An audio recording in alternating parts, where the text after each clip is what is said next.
Bonjour, dans l'épisode d'aujourd'hui, nous allons parler de décision et je vais t'aider avec des outils à prendre tes propres décisions. Bienvenue dans Balancing Life, ton coach de vie. Et ma mission est de t'aider à obtenir la vie comblée que tu as toujours souhaité obtenir. Et pour cela, je t'aide à trouver l'équilibre entre ton business et ton bien-être, en travaillant sur ton bien-être physique et ton esprit, en utilisant l'approche holistique et la médecine douce, et ton mental grâce aux outils du développement personnel. Je partage avec toi quotidiennement des conseils et mon expérience afin que tu puisses t'en inspirer. N'attends pas un autre jour et décide enfin de prendre le chemin de la transformation et deviens cette personne que tu veux être et avoir ta vie rêvée. Ensemble, nous parviendrons à réussir et à construire un monde plus sain et en parfaite harmonie. Hello, j'espère que tu vas bien. Il y a 2 semaines, j'ai posté un épisode qui parlait de comment prendre sa vie en main. Et durant cet épisode, j'ai parlé, un des points que j'ai cité, c'est la prise de décision. Et je t'avais dit qu'on allait en parler dans un prochain épisode. Et le voilà, le sujet d'aujourd'hui, qui est comment prendre sa décision. Il faut savoir qu'il y a 2 types de décisions. Les décisions rapides, ou ce qu'on appelle par les micro-décisions, ou des décisions stratégiques. Quand on parle de micro-décisions ou de simples décisions, je veux dire par là, par exemple, est-ce que tu veux prendre un café ou un thé? C'est une décision. Quel film veux-tu regarder ce soir? Quelle tenue je vais mettre aujourd'hui? Mais c'est des décisions qui ne nécessitent pas ni réflexion ou prenant beaucoup de temps pour réfléchir. Et aussi, ils n'ont pas, on va dire, d'impact sur ta vie dans l'immédiat ou dans le futur. Je parle ici des décisions stratégiques, des décisions qui peuvent influencer ton présent ou ton futur. Je vais citer un exemple ou deux. Par exemple, si tu décides de devenir entrepreneur et de quitter ton poste actuel, ou bien si tu décides de ne plus avoir d'enfants ou d'arrêter d'en avoir d'autres enfants. Ces décisions-là sont des décisions très importantes et qui nécessitent une réflexion, un temps, qui peuvent changer toute une vie. Et avant que je te donne l'outil que j'utilise très souvent pour prendre mes décisions stratégiques, je voulais te donner quelques conseils par rapport aux décisions. Le premier conseil que je te donne, c'est de prendre tes propres décisions. Ne demande pas à ce que les autres le fassent pour toi. Pourquoi? Parce que c'est ta vie, c'est tes choix, c'est tes valeurs et c'est en fonction de ce que tu veux toi faire et réaliser dans ta vie que tu prendras tes décisions. C'est pas après quelques années, tu ne vas pas réussir, on va dire que tu suis le chemin que la personne t'a conseillé et que tu te retrouves dans un impasse où là tu vas te dire j'aurais dû ne pas prendre son conseil en compte, ou tu vas carrément y aller, la voir et lui dire c'est à cause de toi que je me suis retrouvée dans telle ou telle situation. Mon deuxième conseil, c'est de ne jamais, mais de ne jamais prendre des décisions en étant sous l'émotion. Qu'importe si t'es triste ou en colère ou heureux, ne prends jamais de décision dans l'immédiat. Laisse-toi le temps de reprendre tes émotions et de décider en étant, on va dire, en pleine conscience. Pourquoi? Il se peut que tu sois en colère contre ton responsable hiérarchique ou ton collègue et tu décides de quitter ton poste et de te retrouver dehors, mais toi, au fond de toi, ce n'est pas ce que tu voulais faire, ça serait une mauvaise décision. Ou bien, si un jour, un médecin te dira que tu as un problème de santé, il se peut que tu ne puisses pas avoir d'enfant, donc là, tu vas désespérer, tu vas dire oui, je vais plus essayer. Et, par exemple, tu aurais pu y aller voir un autre médecin ou avoir plusieurs avis et tu auras peut-être des solutions ou carrément que le médecin s'est trompé. Un autre conseil, c'est de ne jamais prendre en considération tes croyances limitantes.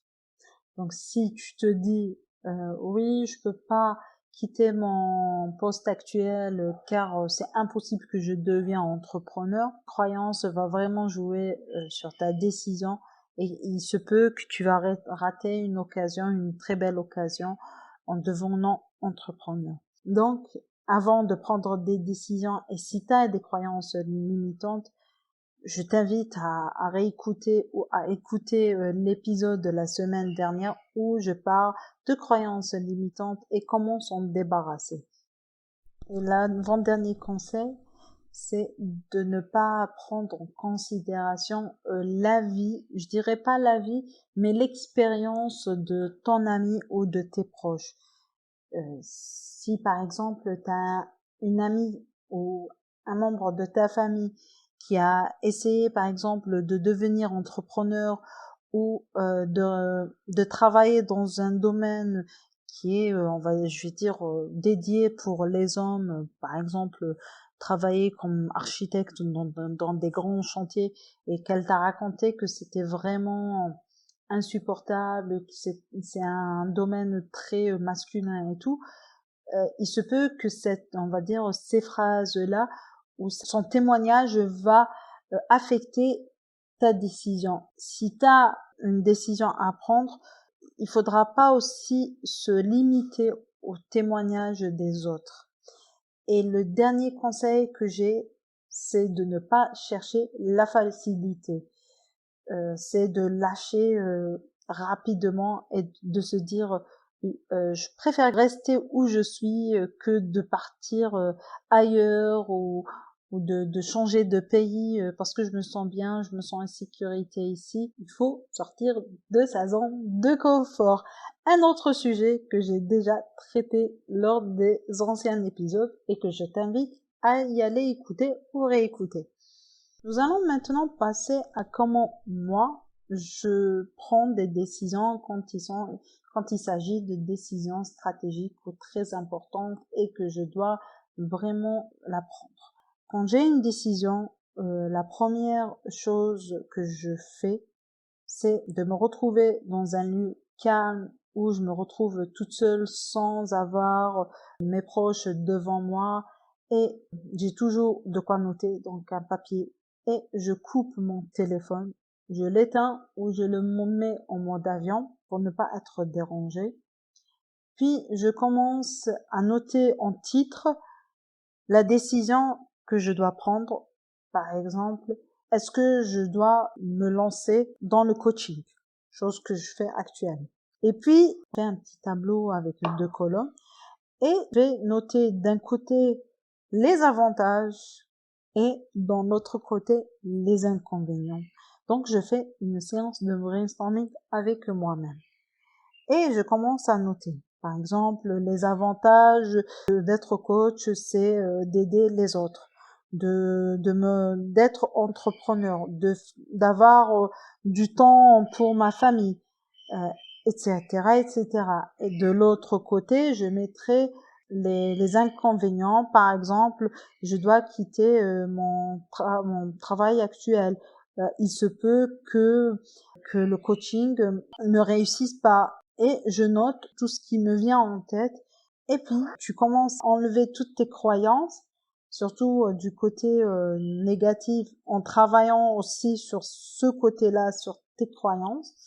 Et quand tu as les 2 colonnes, donc tu vas commencer à compter le nombre d'avantages que tu as et le nombre d'inconvénients que tu as de l'autre côté.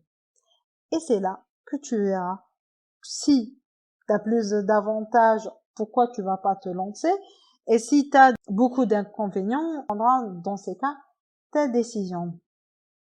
Avant de finir tout ça, je voulais te dire qu'il faut savoir qu'il n'y a jamais de mauvaise décision et qu'il faut surtout accepter le fait d'avoir pris une mauvaise décision. Donc, par exemple, pour ma part, si je me suis lancée dans le coaching et que j'ai laissé, on va dire, une vie professionnelle derrière, c'est pas pour rien. Je l'ai fait, il se peut que ça marche, ce que je suis en train de faire, et il se peut que ça ne marche pas. Mais si un jour je me rends compte que j'avais pris une mauvaise décision, je vais jamais regretter mon choix ou ma décision.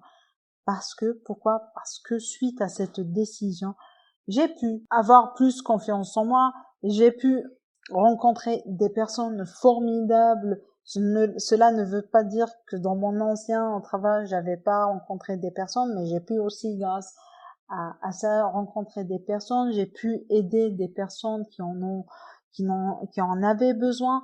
Et j'ai pu aussi dépasser mes peurs et mes croyances limitantes. Et pour ça, pour moi, c'est déjà une réussite. Ne jamais croire que tes décisions sont mauvaises et de les accepter même si tu t'en rends compte. Voilà, j'espère que tu as aimé l'épisode d'aujourd'hui. Si tu as des questions, n'hésite surtout pas à m'écrire. Sinon, je te dis à la semaine prochaine pour un nouveau podcast.